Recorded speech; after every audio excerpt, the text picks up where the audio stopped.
So today is a really good day, especially if you live in New England, to put your buckets out for your ice lanterns, because it's going to be in the teens, low 20s or teens tonight, and then it's going to be even colder tomorrow and tomorrow night. So I fill up the buckets almost to the top, about an inch from the top. I have a little production line. I've already filled all the rest of the buckets. And then I just move that one to the side, and as that one's filling, I'm going to take this out to the porch. Back in 1 second.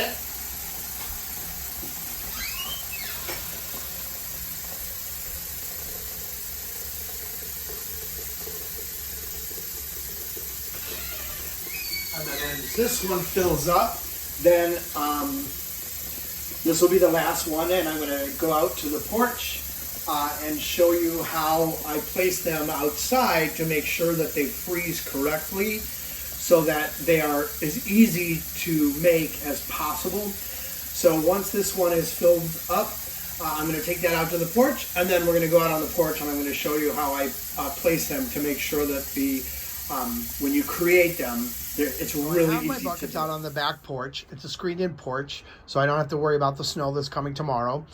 But what happens is really important is, because there's subfloor and then wood underneath, and then the carpet, it insulates the bottom. It insulates the bottom of the containers so they don't freeze completely. So when you get ready to make them, it empties out really easily. And again, when they're frozen, I'll show you. I did make one big one. You can make one as big as you want, as long as you have like a utility sink to put them in. So anyway, I'm going to let these freeze probably for 24 hours. I'll check them tomorrow morning right away. But I put them out a little earlier in the day, so the water gets really cold, that by tonight, when the temperatures drop, they're going to go right into freezing, instead of putting out cold water tonight and then they have to cool down a lot before they start freezing.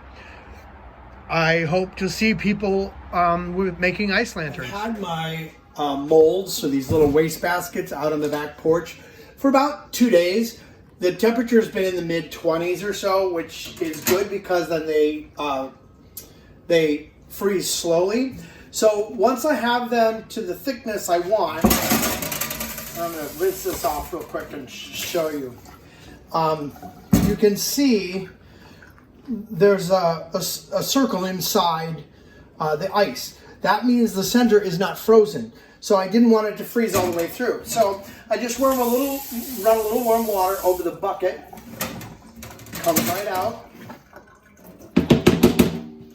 This is the important part you need to understand in regard to making these. You'll notice they're not really frozen at the bottom, because I put them out on the back porch covered, no snow. There was a little snow that creeped through the screen, but because when you put them on flooring that has carpet, it insulates the bottom, which makes it really easy, if you'll see, to clean the bottom out. Okay? Okay. So then you just pour it out. Now this tells me I got them right in time, because there are some ice crystals you'll see inside. All you have to do is break those out. That means you caught it right before it froze all the way through. Rinse that out a little bit. Put that aside. Then I just put them in a little Target bag. And then I can just put them out on the porch. Now this one I'm going to do a little differently, because every now and then as they freeze, they'll push a little water up to the top, and the bottom of it will become uneven. So I want to show you how to fix that. Okay. Get that in my stack of buckets. Okay, so you'll notice it's sitting crooked because the bottom of it is uneven. So anyway, I'm going to do what I normally do. I'm going to break out that little bit of ice. I'm going to pour that out. A little slush on the top. And again, here's that crystal, that ice in there, because it didn't break all the way, it didn't freeze all the way through. We caught it before. So I just put a little hot water in there. You can break it out with whatever you have and pour it out. So again, you'll see that is sitting on an angle. So what I do to fix that because you'll see the little bubble right there. I just run some hot water over that.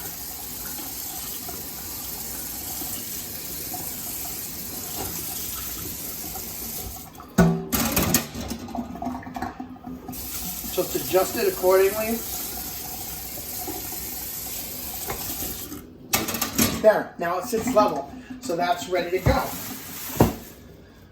So what I did was, I always make one larger one to kind of put at the top of the steps. So I'm going to show you that one real quick.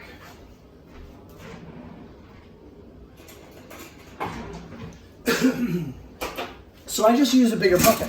Like I said, you can make these as big as you want. I suppose you could go to a bigger garbage can or whatever.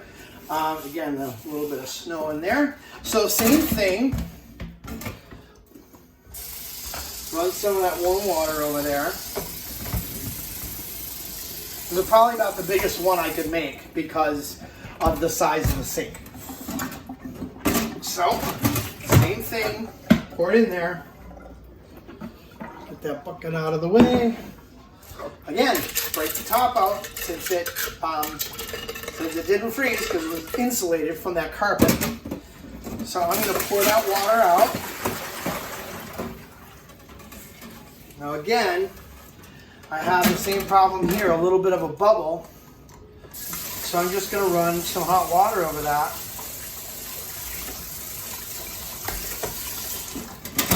And level that out. There are some ice crystals inside, so I'm going to rinse that out. Now the thing that is good when you, I just use Target bags to put them back outside, or I put them back in my, I have a little freezer downstairs.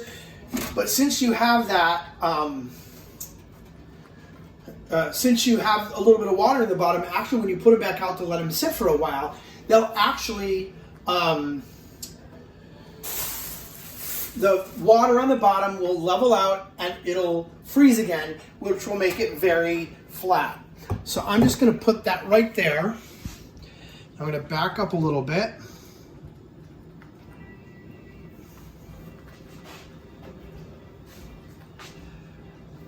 I have these little votives. You can get bigger ones for the bigger one like this.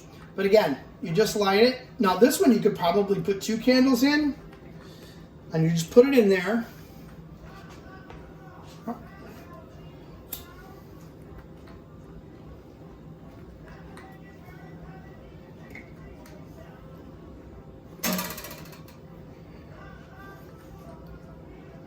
That one doesn't seem to want to burn very well. Anyway, I'm just going to drop the lights. Turn out the other light. But again, when you have a candle in there that is ready to light and burn, this one just needs a little more of a wick. But anyway, you get the basic idea. If you have a candle in there, put any size candle in there, put it outside. And again, because it's going to be warmer the next couple of days before Christmas, you may want to put these in the freezer because they're not going to stay frozen outside, because the temperature will get above 32. So anyway, this is how I make my ice lanterns. Tonight is our holiday party. We can't be with each other, but we will be with each other in spirit.